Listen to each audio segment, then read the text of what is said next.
All right, we're going to just give it a few minutes before we go live here. Thanks, everyone who's joining us so far.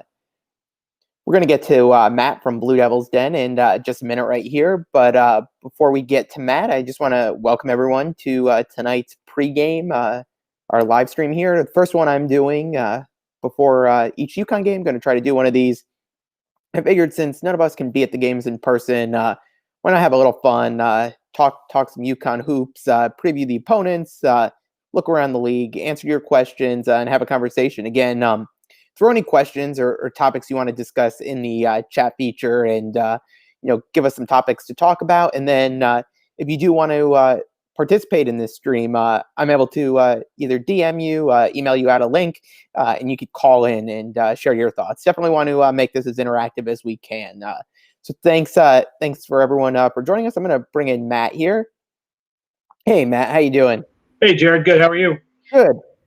So we've got Matt here from Blue Devil's Den, puts together some awesome Central basketball content here, and he's going to help us just break down the game a little bit. So, Matt, thanks so much for joining.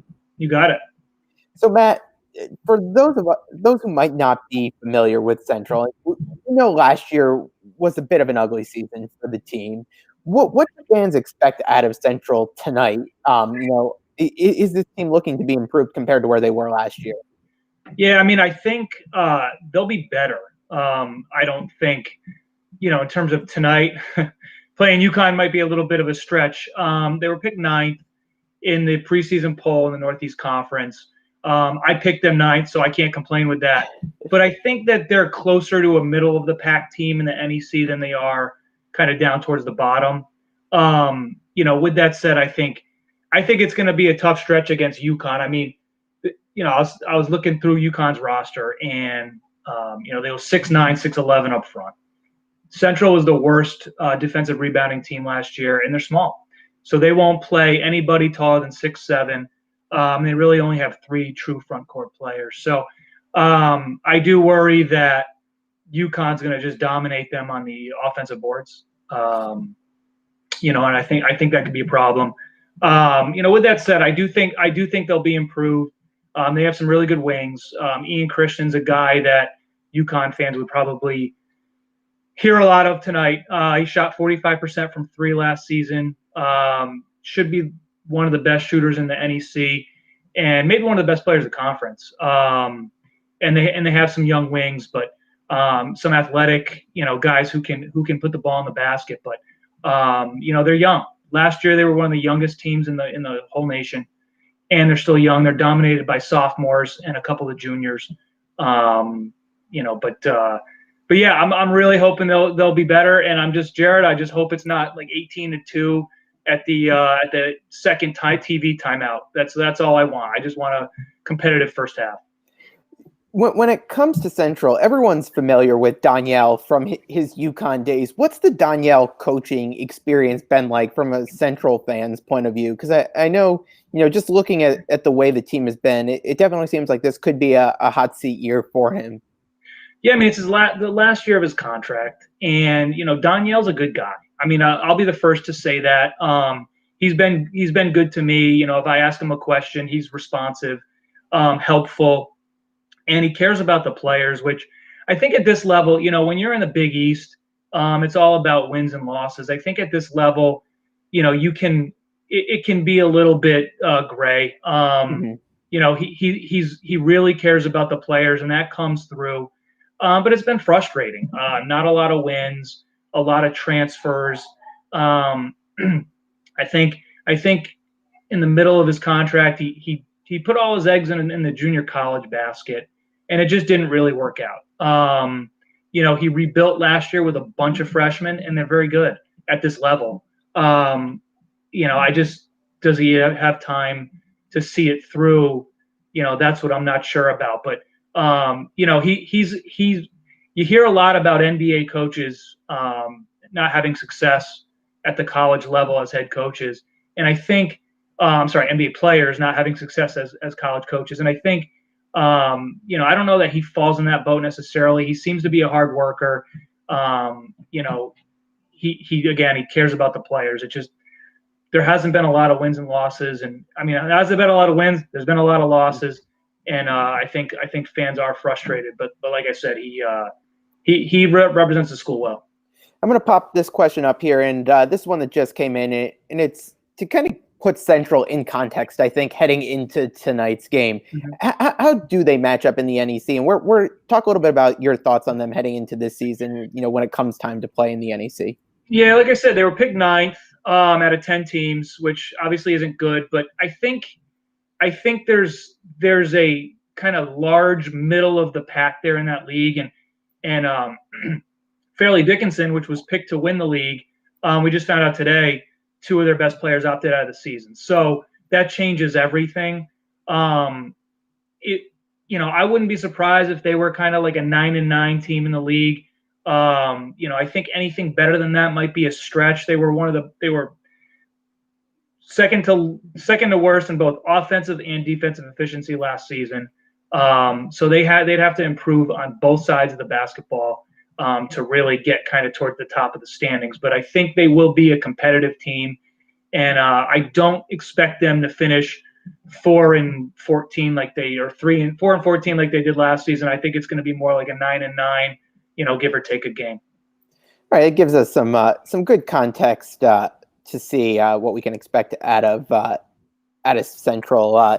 I know you tweeted out earlier some game notes on who they had listed as the starters. I don't know if you want to just give us a quick overview. I know we talked about Christian and when you first came on here about a guy to watch, but out of those others in the starting lineup, who else should UConn fans be keeping their eye on tonight? Sure. I mean, Marshall has some young wings. Jameer Reed is a guy that I think, I don't know how much of an impact he'll have against a team like UConn in the Big East tonight. He's a 6'4", 200-pound kind of small ball 4 at the NEC level. He's a wing, but because they're small, he'll play a lot of 4. Good shooter. Plays bigger than he is. He's got long arms. Shot 35% from 3 last year. Greg Outlaw's a guy that, if you see somebody getting an alley-oop dunk in transition, it's going to be him. He's another sophomore, 6'4", and most athletic guy on the team. Can really fly. Struggled with his jump shot last year. Shot like 18% from 3, but Marshall said that he's shot better in practice this season, and he could be a guy that all of a sudden you look up and he's got 15 points. That wouldn't surprise me. And Miles Baker, he's another sophomore wing. Again, he's got a lot of these young wings. He's a shooter. He's a scorer. I expect him to come off the bench. And then Marshall brought in some point guards. Last year they really struggled at the point guard spot. He went out and brought in 2 junior college guys, and one of them is Nigel Scantlebury. I think I'm pronouncing that right. He's a 6-foot lefty, and he's a high usage guy. I think he's going to be a playmaker for them.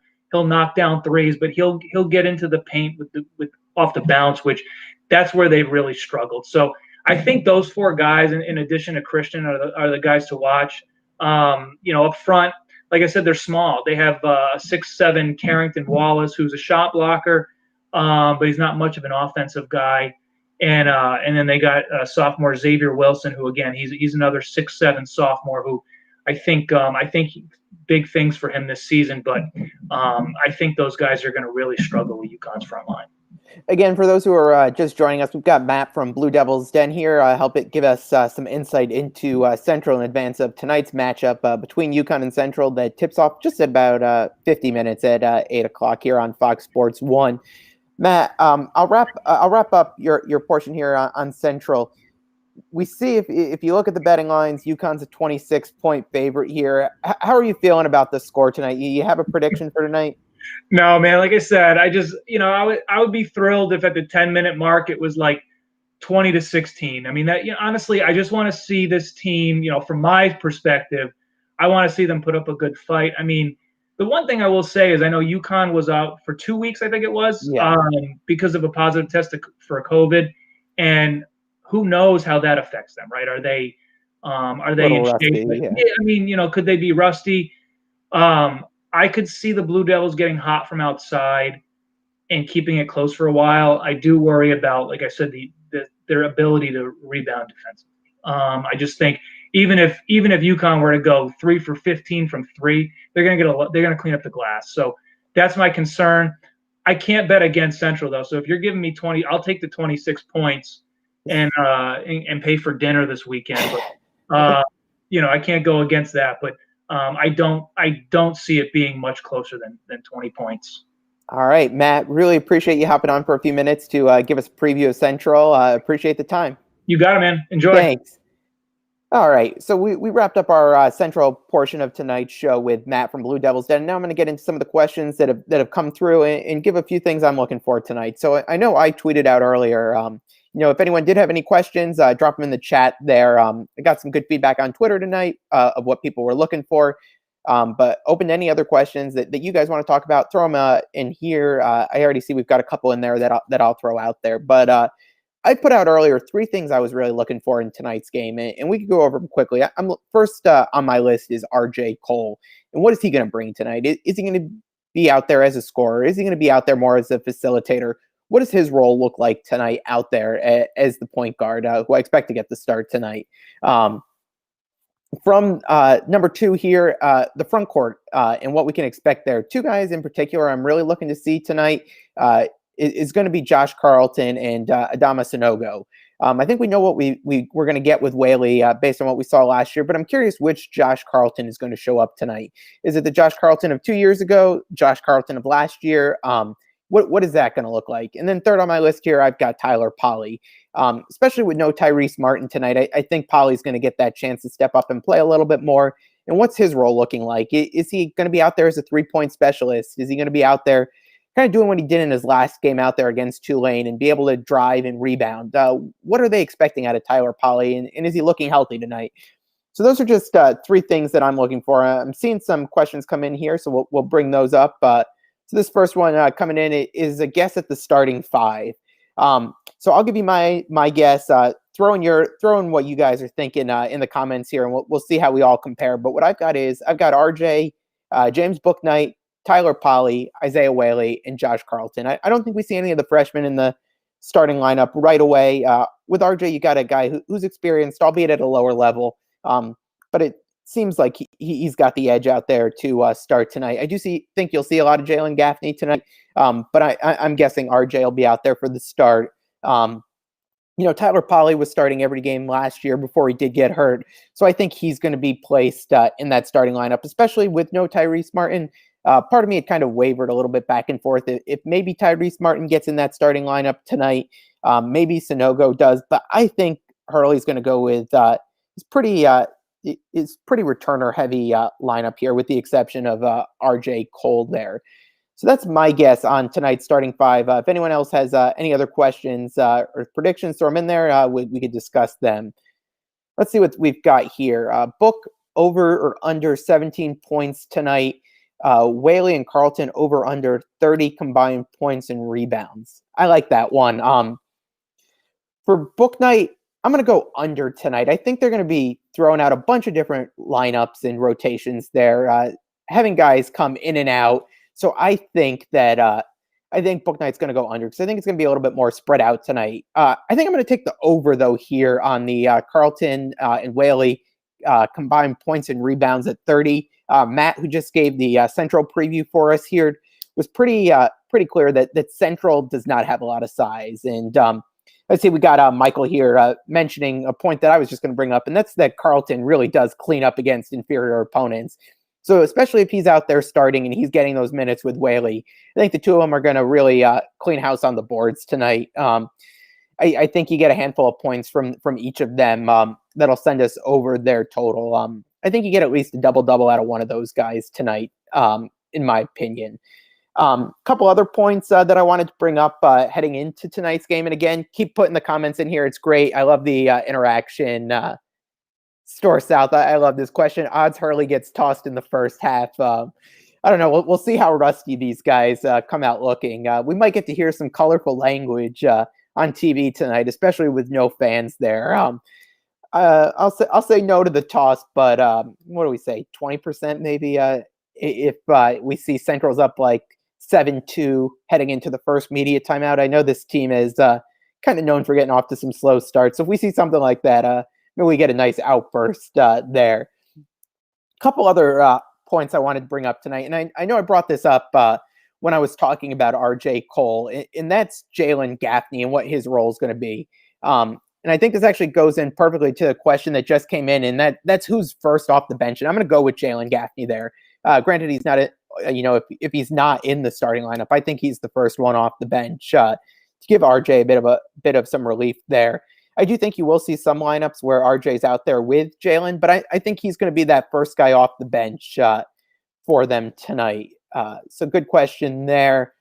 And again, what's his role going to be like? Is he going to be able to provide that spark off the bench? I think as we look a little further down the line, when Tyrese Martin is back on the team and not suspended for that game like he is tonight, I think Martin's probably that sixth man, the guy that's coming right off the bench. But I'm going to go with Jalen Gaffney tonight and see what role he's going to play. Is he a guy, especially if we're going with some of the second unit guys, with Jalen there. What is it like? Is he a good leader there? And what can he do? I think we saw a lot of what he could do last year, and he really seemed to get better as the season went along. So I think that's going to be interesting to see what he looks like tonight. Andre Jackson, that's another question that came in, and what we expect to see out of him. It seems like from everything we've read and heard about, Andre Jackson's going to be out there. He's an athletic monster, really going to be able to play that part out there. I think he's a guy who might take a little bit of time adjusting, kind of similar to what we saw Bouknight last year. Bouknight did come out strong in those first couple games and kind of hit a lull, and then hit his stride really come like late January for the rest of the season. So I'm going to say that Andre Jackson, he'll have a pedestrian performance tonight. I'm not expecting anything crazy out of him. So we'll see what comes from Andre Jackson there. I like this question coming in. Over under 3.5 combined dunks for Book and Jackson tonight. I'm going to go under. Just a gut feeling on that one. So we'll go with that. I like these prop bets that you guys are throwing in there. And give me your thoughts. If we're looking at the lines tonight, UConn's a 26-point favorite. You guys thinking they're going to cover that? Over under we got at 140.5 right now. So some interesting numbers there. In terms of the spread at 26, I think it's going to be a really tight one. UConn being a little rusty coming off of the COVID pause that they had could come out a little bit slow. I think, again, they're going to be working through a lot of different rotations tonight, a lot of different lineups out there. So I do think that 26 is going to be right about where we do end up. But I'll give my prediction here. I'm going to say 82-55 tonight. That gives us a 27. They cover by a point there. So we'll see what happens there. But I think it's going to be tight when we're looking at the spread tonight. Another question coming in here: weirdest lineup we'll see tonight. That's interesting, and I think it poses the question of how deep is Dan Hurley going to go in the bench tonight? Are we going to see Javonte Brown get any minutes tonight? Richie Springs? That's going to be something interesting to see. If you get some of those guys mixed out there, maybe you get like a Gaffney, Bouknight. Who else do we got here? Maybe we see Javonte Brown out there in a rotation there. So I'm curious to see how deep we go, what those rotations look like. But that'll be interesting there. It seems like we've got some cautious optimism around the spread tonight. Alex here thinks CCSU can get hot from 3 and covers, but just barely. That was what Matt was talking about earlier. He did say that Central is a team that can get hot from 3 at some points. Got a couple good shooters. Ian Christian was one he mentioned. So if Central does get hot, that can keep them in the game. And again, especially if UConn's a little bit rusty, that can definitely have an impact here. Yes, definitely have PTSD from some of those early games that UConn was expected to walk over. But I don't know. I feel like when you take out those games from the Ollie era, yeah, you got a clunker against St. Joe's last year, but I really feel like that was kind of an aberration when you look at how the team performed last year in general. I think it was a wake-up call for them too, because I think it was St. Joe's in the next game they went out there and beat Florida. So yeah, obviously some PTSD there, but I don't think we're going to have to worry all too much against tonight's Central team. And that's no offense to Central. They're just a young team still trying to find its way with Danielle Marshall at the helm there. I saw another question that came in on Twitter, and that was who I think is going to be the second leading scorer. I think throughout the season, you're going to see this change from game to game. I think that the rotations in the lineups they can throw out there, they're just pretty deep. So I think you're going to see different guys stepping up night in and night out. For tonight, I'll go with RJ Cole as the second leading scorer. I still think Book leads the team in scoring tonight. RJ a close second there. But going forward, I think, again, that'll vary from game to game. I think you'll see some with Tyrese Martin. I think Polly will pop off for a couple games. Just when I had said Cole is the second leading scorer, outside of him, who's our leading, outside of both Book and Cole, who's the leading scorer tonight? Given the lack of size for Central, I think maybe you see Isaiah Whaley or Josh Carlton possibly picking up some of the scoring there as the third leading scorer, if I had to take a guess. Maybe Polly gets hot from three, but just given the lack of size for Central, I'm going to take one of the big guys there. So I'll go with Whaley. Let's bring out the wrench and see what he can do tonight. Another question that came in earlier was about the ceiling for this team and how far I think they could go.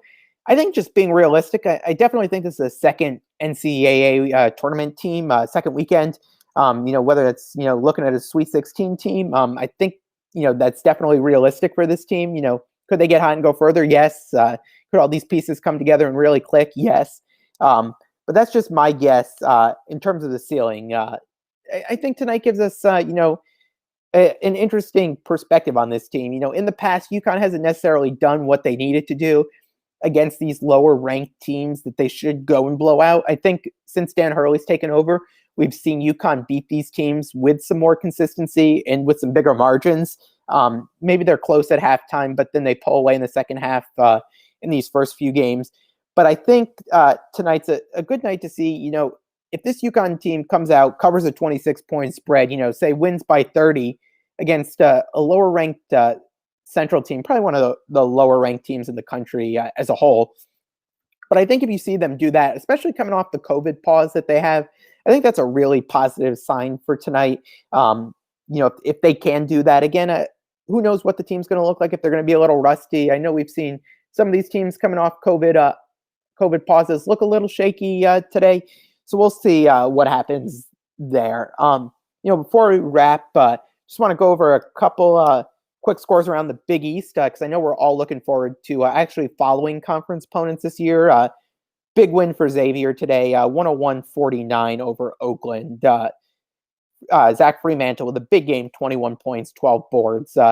Georgetown, for once, did not get upset early on in the season with UMBC beating them by 8, 70-62. Wahab with 12 and 12. Their big game. Butler, I know when we started this was at the half, up 32-26 there.